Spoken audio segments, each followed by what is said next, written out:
São Paulo, então. O que vocês estão achando dele, Rogério Ceni, agora? Bom, Vou fazer uma pergunta para vocês dois em relação ao Rogério Ceni, porque eu não sei, eu quero saber de vai vocês. dar bom no caso. debate, hein? Hã? Vai dar bom debate. O Rogério Ceni é o maior ídolo da história de São Paulo? Cara, Para vocês, né? Eu escrevi um livro, tá vendo como eu não posso negar o passado? Os 10 maiores ídolos da história do São Paulo, da coleção Maquinário, que tem em todos os clubes. O Roberto Sander, mano, já faz um tempão. O último, ainda em atividade, era o Rogério Ceni. Aí você vai me dizer se é o maior. Eu acho que assim, em termos numéricos, ele vai ser o maior, porque foi o que mais jogou, um goleiro que fez gols, mais de 100. Mas eu acho que o São Paulo tem, digamos, uma história mais curta, né? Um clube mais novo. Tem um ídolo por década muito grande. Então, assim, eu não acho o Rogério ser mais ídolo que o Leônidas, que foi o primeiro grande jogador de São Paulo e popularizou o clube. Para mim, o maior ídolo da história do São Paulo é o Tele Santana. O Tele Santana é responsável pela popularização do São Paulo. A era Tele fez com que o São Paulo virasse a terceira maior torcida do país e se espalhasse pelo Brasil todo. Nenhum jogador conseguiu isso. Nenhum clube de futebol do Brasil tem um técnico como principal ídolo, que a torcida... Só o São Paulo tem isso. Só o Tele conseguiu isso no São Paulo. Então, eu acho que não é um... O Rogério eu acho que é dos maiores, mas ao lado do Raí, ao lado do Careca, ao lado do Pedro Rocha, ao lado do Leônidas, eu acho que ele é do nível desses caras, né? Eu acho que em termos de idolatria. Cara, eu acho que a história do Rogério, depois da história do Flamengo, de ter ido pro Flamengo e tal, e de como foi a história, porque era um momento em que a torcida do São Paulo estava super carente, precisava de um cara, e sempre tratou o Rogério como... esse aqui é o cara que o dia que vier aqui vai voltar, a gente vai voltar a ser o São Paulo incrível e tudo mais e tal. E aí, nessa hora que ele poderia ter optado por ir para o São Paulo, não que ele tivesse uma proposta, mas se ele ficasse esperando um pouquinho na casa dele lá no Morumbi, como aconteceu agora, o São Paulo ia chamar ele logo mais, né?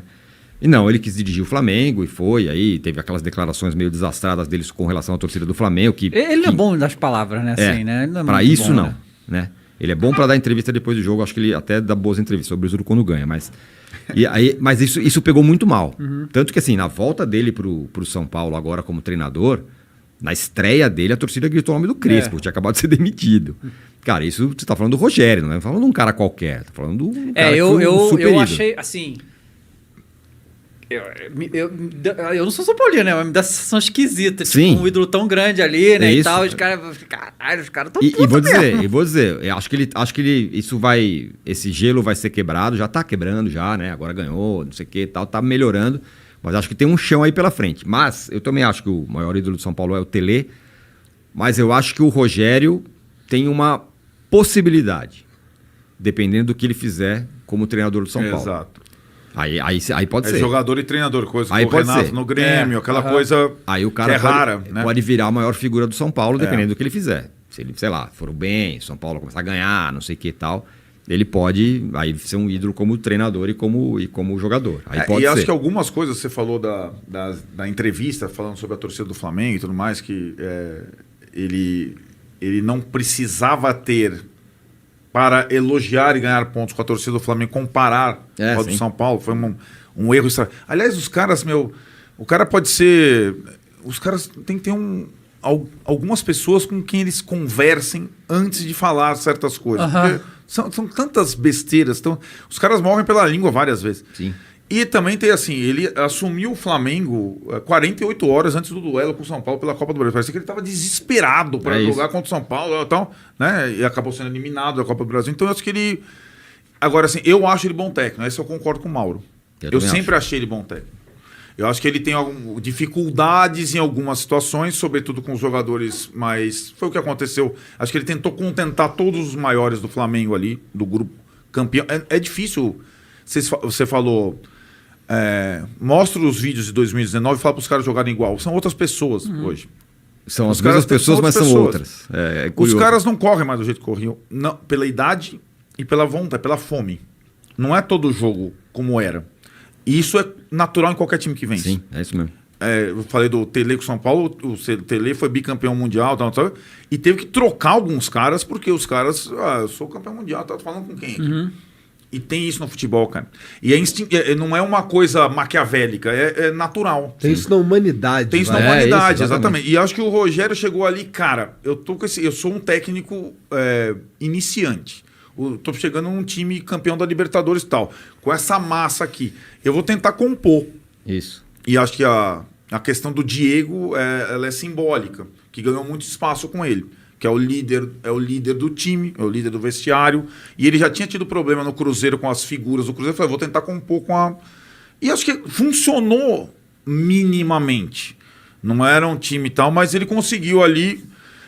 mas aí tá, declaraçãozinha aqui, não sei o que lá, tal, estatística ali, daí ele começou, e o torcedor do Flamengo... Nunca, porque ele acho que não sentiu, sei lá, uma conexão real do Rogério com a cidade, com o clube e tal, não sei o que lá, né? Acho que teve sempre o pé atrás com o Rogério. Cara, e o Rogério tinha uma coisa, ele é muito ligado ao São Paulo. E ele tem um jeito meio...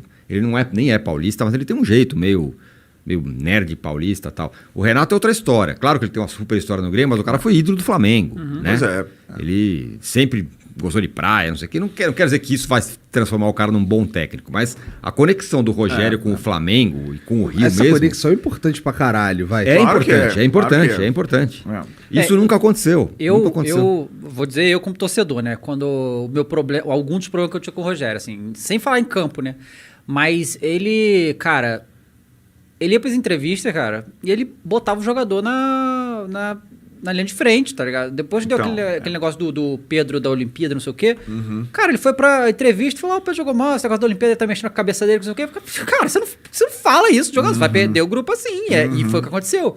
Mas era o tempo todo, ele fazia muito isso, e alguém tem que orientar ele parar de falar, porque o jogador não.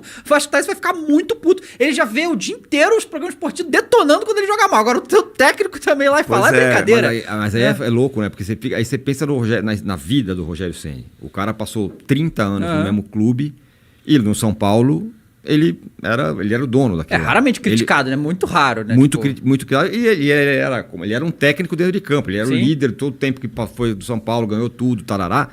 Então, era uma coisa meio natural ele. E ele sempre foi.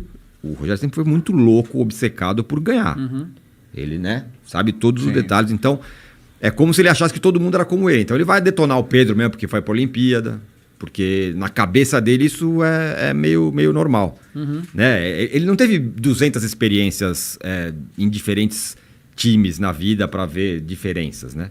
Isso ele vai estar tendo agora, que está sendo técnico. Eu continuo achando que esses caras, sobretudo o técnico de futebol hoje, se ele não tiver... E daí o preparo não quer dizer que é o nível intelectual ou a situação. O preparo para dar uma entrevista, ele vai se estrepar. E acho que isso tem acontecido com muitas pessoas, muitos técnicos. Pra caramba. E não só ele. Mano Menezes, Tite, do seu jeito, do seu linguajar, a sua... Cara, e às vezes... O Renato agora. O Renato agora, nessas últimas declarações...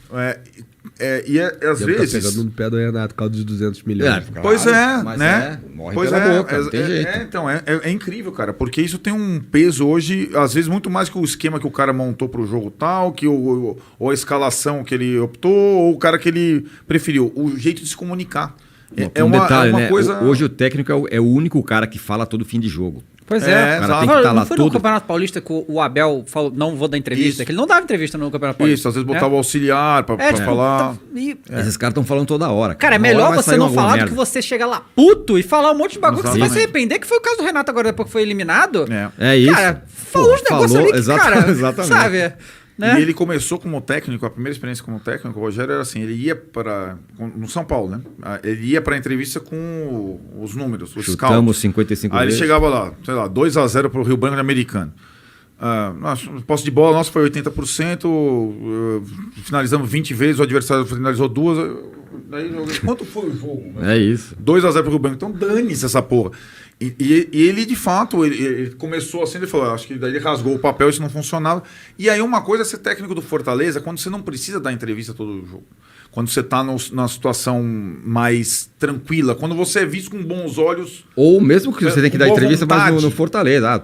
Não ganhamos do Flamengo no Maracanã. Beleza, é assim mesmo. No Flamengo, no São Paulo, cara, todo dia, história. não é simples. Não tem nem comparação, né? É. O lance de tu... É aquilo que tu falou. O cara, tu tá treinando Fortaleza ali, é esperado mesmo que tu vá... Não, é ter outra relação. É. Outra relação que tem. É outra relação. E ele tinha uma aura de Salvador lá no Fortaleza? Cara, eu acho que ele teve um papel muito importante na reestruturação do clube, da estrutura do clube. E como o Tironi falou, a obsessão do cara. Então, assim, ele não é que ele morava no hotel e ia lá pro treino. Não, ele vivia no sem treinamento, viu lá, plantava grama. Isso ele tem um pouco de tele, acho que ele pegou o tipo de grama, o gramado tem que estar sempre bem cuidado e tal. Então ele foi, acho que, se envolvendo com a melhora estrutural do clube como um todo. É. E acho que isso pegou. Eu tô até curioso, daqui a 10 dias, sei lá, uma coisa assim, vai ter Fortaleza e São Paulo lá, né, com o público.